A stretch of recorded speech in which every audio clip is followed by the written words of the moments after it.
Eh bien, bonjour à toutes et à tous. Nous revoilà pour une nouvelle vidéo. Et aujourd'hui, on va parler des démontages de pièces sur les poêles à granulés que beaucoup hésitent encore à faire, par eux-mêmes, bien sûr. Oui, parce que passer par une entreprise, ça coûte très cher. Forcément, il y a les déplacements à payer, il y a l'intervention, il y a des plus et des plus, comme les joints et tout ce qui s'ensuit. Enfin bref, voilà, ça peut revenir cher pour certaines personnes.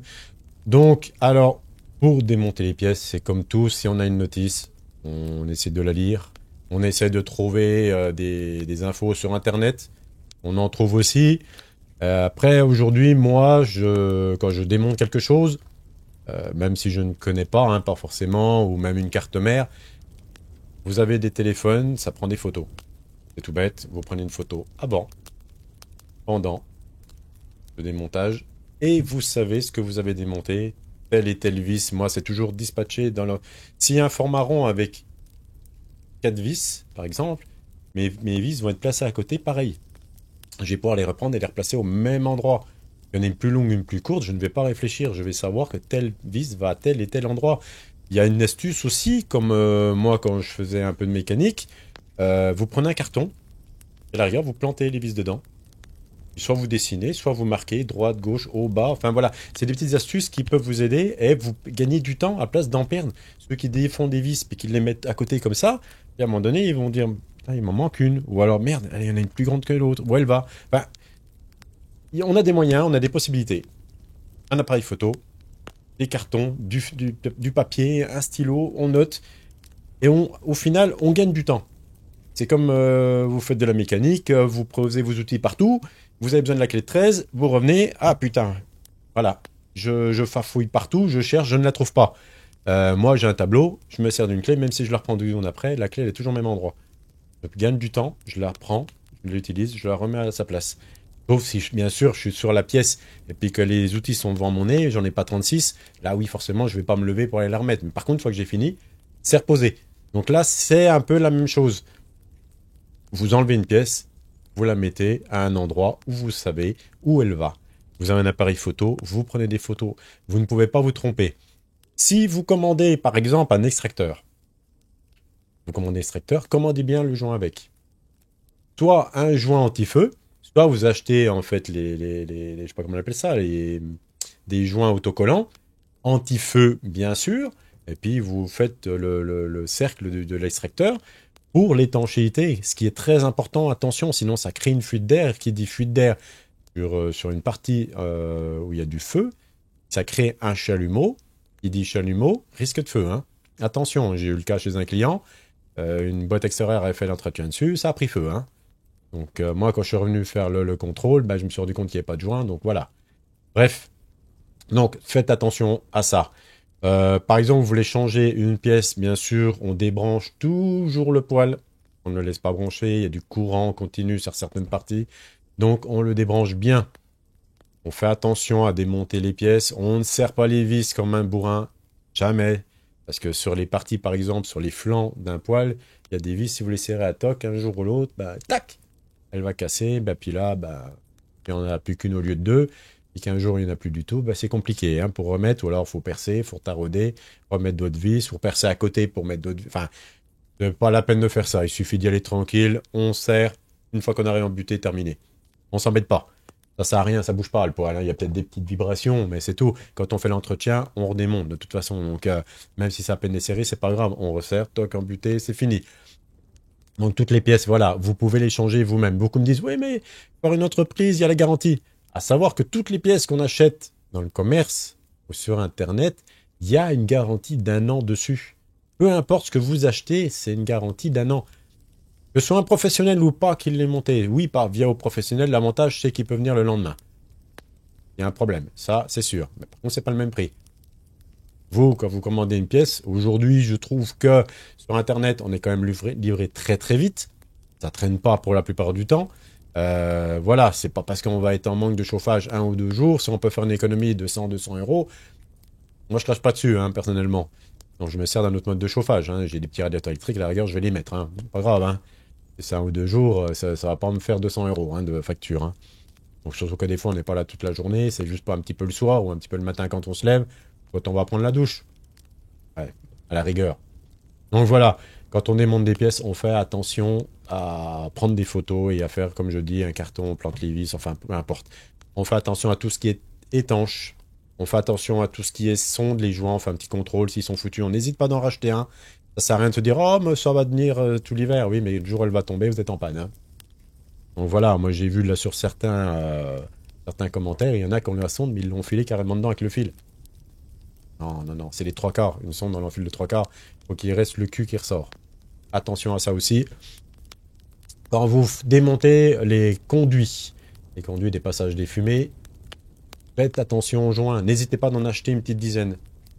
Ça coûte pas cher, mais au moins vous en avez. Et le jour où il y en a un qui cuit, et un jour vous avez le feu dans le conduit que vous ne voyez pas forcément parce que ça arrive de toute façon, il va cuire. Donc ça va laisser un jour, ça peut faire une fuite. Et bien quand on démonte, on remet le joint, mais on dégraisse un coup avant. Par contre, genre, je précise, on nettoie la gorge comme il faut, on dégraisse bien.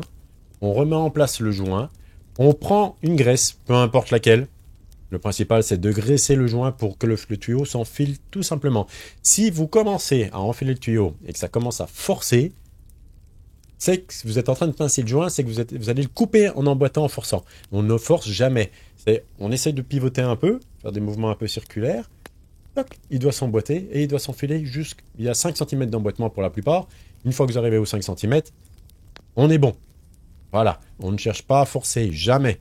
Jamais, jamais, jamais, que ce soit les vis, que ce soit dans les joints, les emboîtures, quoi que ce soit, on ne force pas. Voilà. Tout ce qui est pièces, alors tout ce qui est ventilateur, avant de changer un ventilateur, par exemple, vous le démontez, vous allez soit le souffler, parce qu'il est plein de merde, et ça, c'est beaucoup de poils, c'est souvent la cause d'une panne d'un ventilateur. Vous revenez, vous le branchez à vide, vous le branchez comme ça, ou alors vous prenez directement du 220, hein, vu qu'il est un peu bricoleur, hein, il va se faire un fil avec 2 cosses, il va le mettre sur le 220, il va voir tout de suite s'il tourne, hein. Attention de ne pas être en face, parce que quand ça crache la poussière, c'est pas agréable. Donc voilà, vous testez. S'il fait du bruit, forcément, et c'est qu'il commence à être mort. Alors, dans le doute, vous pouvez éventuellement de mettre un peu de graisse sur l'axe où il y a le moteur pour tester si ça peut pas limiter le bruit que fait le moteur. Là, vous pouvez essayer. Moi, j'ai remarqué qu'à la suite, ça fait plus de bruit parce que ça fait un dépôt de merde et puis forcément, ça aide pas non plus. Ça peut dépanner, voilà. On va dire ça peut dépanner.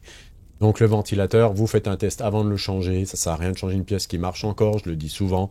Ça ne coûte rien de démonter, de faire un test. Si vous pouvez gagner un ventilateur à 2, 3, 400 euros, moi j'en ai vu qui était même à 500 euros suivant les modèles, ça fait un billet au jour d'aujourd'hui. Donc, un petit contrôle de soi et je pense qu'on peut y gagner de l'argent.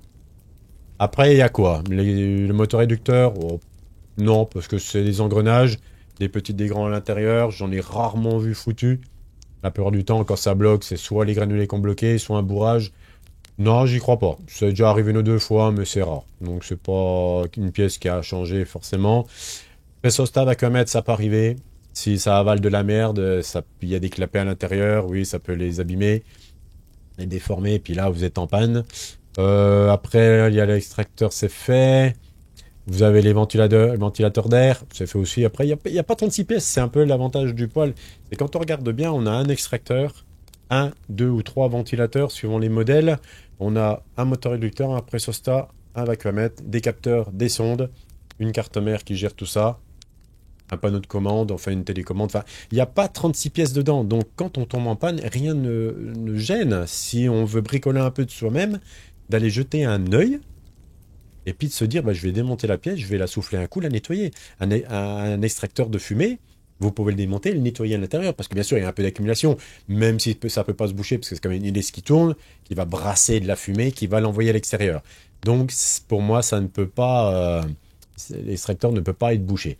À part, bien sûr, si votre poêle n'a jamais été nettoyé comme il faut, si c'est obstrué quelque part, forcément, ça va mal tourner, ça peut s'accumuler, ça peut créer du goudron, d'une espèce de bistre dedans. Oui, là, ça peut causer des problèmes. Donc, rien n'empêche de le démonter, vous grattez tout. Voilà, brosse métallique. Soit vous enlevez l'hélice. Alors, attention, l'hélice, quand on dévisse une hélice, on tient les vis et c'est un pas inverse. On ne force pas. Comme en temps normal, une vis dans le sens d'une aiguille d'une montre pour le serrer, ou à l'inverse d'une aiguille d'une montre pour le desserrer. Là, c'est l'inverse. On fait attention, sinon vous allez péter l'axe ou la vis, et puis là, ben, le choix, il faut changer l'extracteur.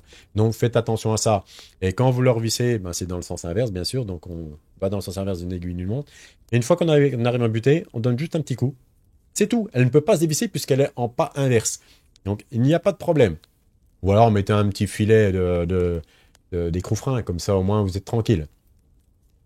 Euh, voilà. Donc après, mis à part, voilà, par rapport à ce que je vous ai donné, il n'y a pas chercher midi à 14 heures, il n'y a pas besoin forcément de faire déplacer quelqu'un. Si vous avez déjà détecté la panne, voilà, c'est pas la peine non plus d'aller débourser des 100 et des 1000. Si c'est un problème parce que vous y connaissez rien, essayez de voir avec une personne que vous connaissez autour de vous. On a toujours des gens qui bricolent un peu, qui peuvent vous aider.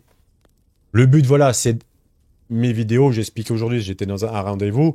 Le but de mes vidéos, c'est d'expliquer aux gens comment faire, pourquoi le faire et pourquoi ne pas faire ça. Faites attention à ça. Enfin, voilà, mon rôle, c'est de vous expliquer. Je décide de faire ça aujourd'hui. C'est pour aider tous ces gens qui ont des problèmes. Même s'il y a beaucoup de poils qui marchent bien, tôt ou tard, il y aura des soucis. C'est comme tout, et c'est ce que je dis à chaque fois, c'est l'électronique. Les petits problèmes vont arriver avec le temps. Et il faut pouvoir les résoudre sans forcément appeler un technicien. Voilà. J'aurais voulu recommencer mon métier et repartir chez les clients, faire du dépannage. Mais aujourd'hui, la vie a trop changé. Non, pas forcément bien, c'est le problème. Ça aurait été, comme au tout début que j'étais technicien, c'était la royale. Les gens étaient super gentils, étaient patients. Je pouvais y aller les yeux fermés.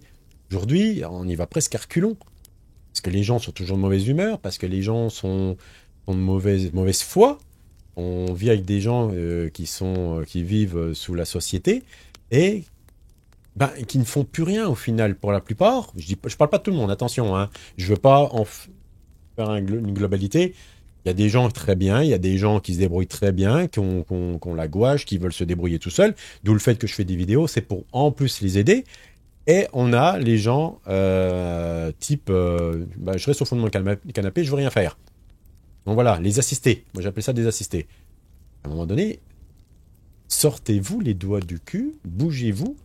On ne peut pas faire tourner un pays si on reste au fond d'un canapé. C'est pas possible. À un moment donné, il va falloir bouger, il va falloir prendre les devants, parce que de toute façon, tôt ou tard, il va falloir y aller. Hein. Je n'explique pas pourquoi. Je pense que beaucoup vont comprendre, mais à un moment donné, il va falloir y aller, il va falloir bouger. Dans le temps, nos ancêtres bougeaient, nous, on bouge plus. Il faut se poser les bonnes questions. Donc, si on en est là aujourd'hui, faut pas se plaindre. Hein. Moi, je me plains pas. Hein. Mais le problème, c'est qu'on est trop peu encore au jour d'aujourd'hui. Voilà. Donc, tout ça pour dire que les poils, vous pouvez les réparer vous-même. Si on écoute attentivement toutes mes explications, on peut y arriver. Il suffit de suivre mes vidéos. Il n'y a pas de problème. Si vous avez des questions, posez-les-moi. Jusqu'à présent, moi je me dis, j'en ai très peu qui me posent des questions, c'est que les gens arrivent à se débrouiller avec mes vidéos. Ce qui est super quelque part. Ce qui est super. Mais voilà, j'attends de vous quand même des retours. J'attends de vous un petit suivi sur mes chaînes, donc un petit like.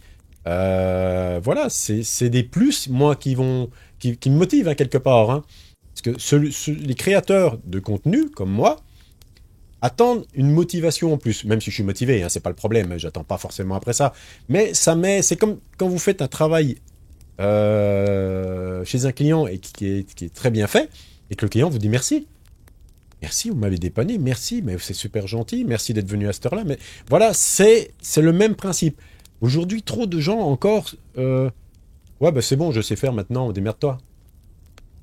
Non, mais c'est quelque part, si je fais des vidéos, c'est quand même grâce à moi que tu vas pouvoir te débrouiller. Donc, merci. Voilà, c'est tout. Voilà. C'est un petit bémol, mais c'est pour dire que les gens, au jour d'aujourd'hui, ne sont plus comme avant. Avant, on faisait un petit truc, ah bah là, c'était tout le monde remerciait, tout le monde était gentil, tout le monde était... Aujourd'hui, c'est plus comme ça. Moi, j'aimerais que ça revienne comme ça. Les gens arrivaient à s'entraider entre eux. Aujourd'hui, c'est plus le cas. Entre voisins, la plupart se font la guerre. Entre voisins, les gens vont se tirer dans les pattes et vont se cracher dessus. Au risque, c'est même pas au risque. Dans un de mes précédents métiers, j'ai déjà vu des voisins ou même de la famille prendre des documents de cette personne, les envoyer à tel organisme j'étais dedans, hein, donc je sais de quoi je parle, pour les balancer de telle et telle chose. Ou prendre des photos. Ça aussi. Pour dire, bah voilà. Alors, attention. Alors, quel intérêt que ces gens, ils ont à cracher sur le dos de leurs voisins ou de leur faire du mal? Mais on en est où aujourd'hui? On en est où? Moi, je me pose vraiment la question. Moi, pour moi, la France, elle est foutue. La France, elle est perdue, de toute façon. Hein, avec tout ce qui se passe, avec tout ce qu'il y a depuis toutes ces années, pour moi, la France, elle n'existe plus. Hein. C'est même bien dommage. La France est belle. La France est un très joli pays. La France a des moyens. Pas utilisés, pardon, à bon escient. Mais on pourrait avoir une France égale et puis que les gens se tiennent la main. Il faudrait. Voilà. Donc, moi, mon but aujourd'hui, quand j'explique les fonctionnements des poils, comment se dépanner, machin, c'est ça, c'est que je vous tends la main.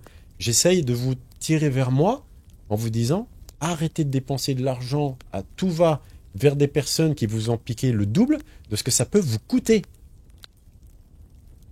Voilà.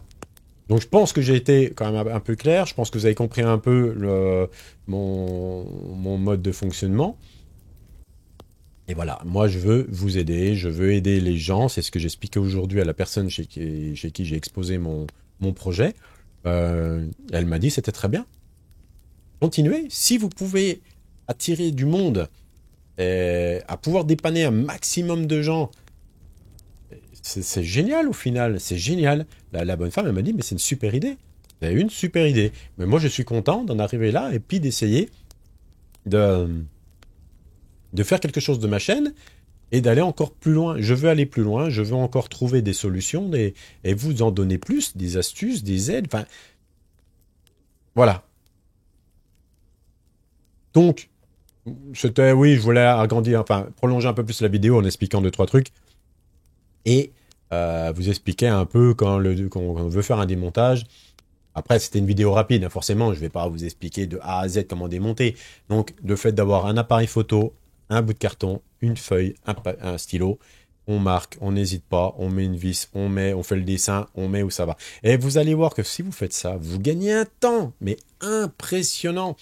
C'est juste impressionnant. Beaucoup de gens croient que en faisant ça, ah ben non, ben ça fallait chercher un carton, ça fait planter les vis, puis il faut écrire.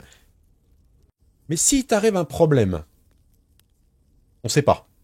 Il t'arrive un problème pendant le démontage, qu'il faut que tu laisses tout en plan. Demain, tu reviens pour remonter. C'est juste un exemple, hein. Et puis là, tu vas faire... Ah merde. Ah, ça allait où, ça? Et puis ça allait où?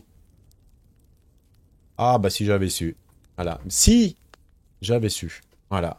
Le si j'avais su. Mais le si j'avais su, on peut l'éviter. En trouvant des petites astuces, en trouvant des petites boîtes. Pareil, il y a une autre solution. Moi, en mécanique, quand j'en faisais, comme un moteur, il y a beaucoup de pièces. Ça, c'était une passion. C'était pas mon métier. J'ai bossé dans un garage, dans la préparation au moteur. J'avais des caisses avec plein de petits compartiments et mes vis étaient rangées compartiment par compartiment. Mais le temps qu'on y gagne, mais vous pouvez même pas imaginer. Donc là, c'est la même chose. C'est la même chose, juste le fait de ranger ce qu'on démonte et de le placer à des endroits bien stratégiques, hein, quelque part. On ne cherche pas quand on remonte. Moi, j'ai toujours fait comme ça chez des clients. J'ai déjà fait en voulant faire rapide, démonter vite fait comme ça. Et des fois, je remontais et puis je dis merde, il me manque une vis. Ah oui, bah j'ai plus de vis. Mais comment? Et il y a certaines vis dans les poils, on les a pas en stock. Hein. Puis pour les commander, c'est pas une, c'est par 50. Donc, si on en commande 50, le patron dit mais pourquoi t'en as commandé 50? J'en ai perdu une. Ah oui, t'en commandes 50. Oui, mais c'est des lots. Voilà. Voilà. Donc voilà, tout ça pour vous expliquer. Vous pouvez démonter, vous pouvez changer des pièces vous-même. Les pièces, de toute façon, sont quand même garanties. Beaucoup de professionnels disent oui, mais vous changez, mais il n'y a pas de garantie. Si, toute pièce que vous achetez une télé, elle est garantie. 1 an, 2 ans, enfin, peu importe, elle est garantie. Vous achetez un téléphone neuf, il est garanti. Vous achetez une pièce informatique, c'est garanti.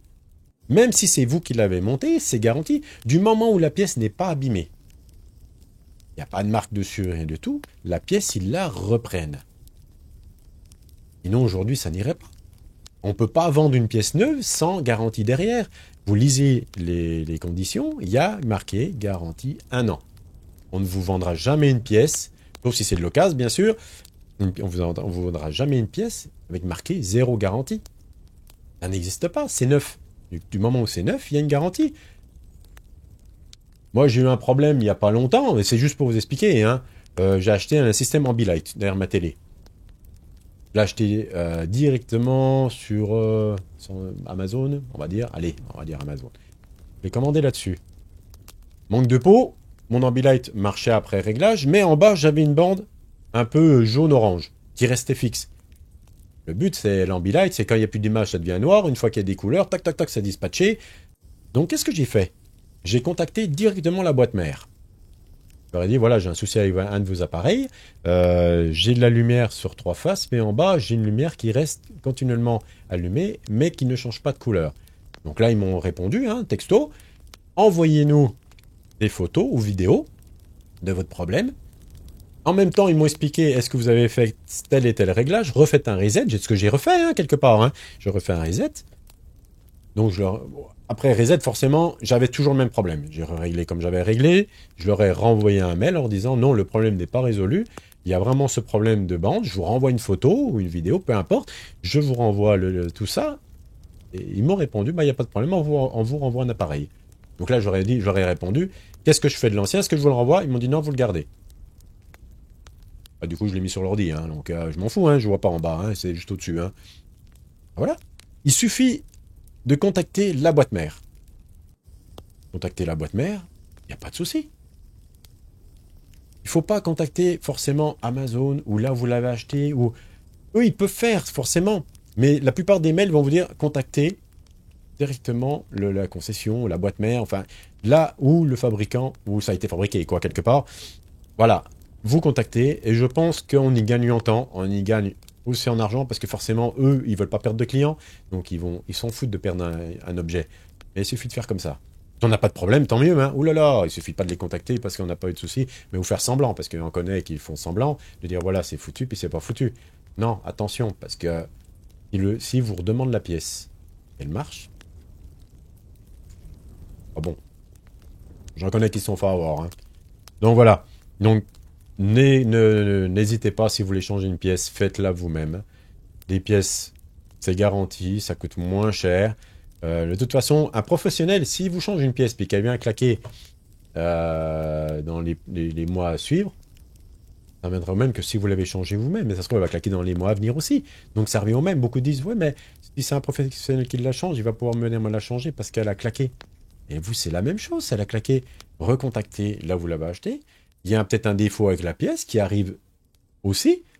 Ils vont vous la remplacer. Si c'est une pièce qu'ils ont l'habitude de changer parce qu'ils savent qu'il y a des retours, ils vont pas chercher le midi à 14 heures, ils vont même pas vous poser de questions. Si c'est une pièce qui n'ont pas de retour, forcément, ils vont vous opposer. Comment ça a été monté? Est-ce que vous avez fait attention à ça? Est-ce que vous n'avez pas cogné l'hélice, qu'elle s'est foutue de travers? Est-ce que... Faites attention quand vous montez. Si ça force un peu, essayez de trouver une solution de comment rentrer. Parce qu'il y en a certaines, comme la mienne poêle, comme mon poêle, il faut que je la rende d'une certaine façon, parce qu'elle est trop juste. Donc il faut que je la mette un peu en biais, il faut que je la torde un peu comme ci, comme ça. Mais voilà, faites attention à tout ce que vous faites dans un poêle quand vous changez une pièce. Voilà. Donc, c'était pour vous expliquer comment changer les pièces. En même temps, je vous ai expliqué qu'il y avait des garanties, que vous pouvez le faire vous-même. Donc, si vous avez des questions sur des pièces à changer, ou le pourquoi du comment, ou comment faire, n'hésitez pas à m'envoyer des messages. Cliquez sur le petit pouce, ça fait toujours plaisir. Et puis, bah, la vidéo va s'arrêter là. Aujourd'hui, je pense elle a été un peu longue, et puis c'est très bien. Faut pas qu'elle soit trop longue pour pas trop vous saouler non plus. Et en même temps, je vous explique 2-3 petits trucs en même temps. Et puis moi, je trouve que c'est génial de mélanger un peu, pas forcément dans le même domaine, mais de complémenter. Voilà. Et moi, ça me permet de faire du contenu. Sur ce, je vous souhaite une bonne fin de journée, parce que du coup, j'ai fait un live un peu plus tard que prévu, du fait que j'avais des rendez-vous. Et puis, j'avais un petit dépannage à faire aussi sur Discord avec comment on appelle ça? Quelqu'un qui fait du contenu aussi, quoi. Voilà. Merci à vous. Au revoir.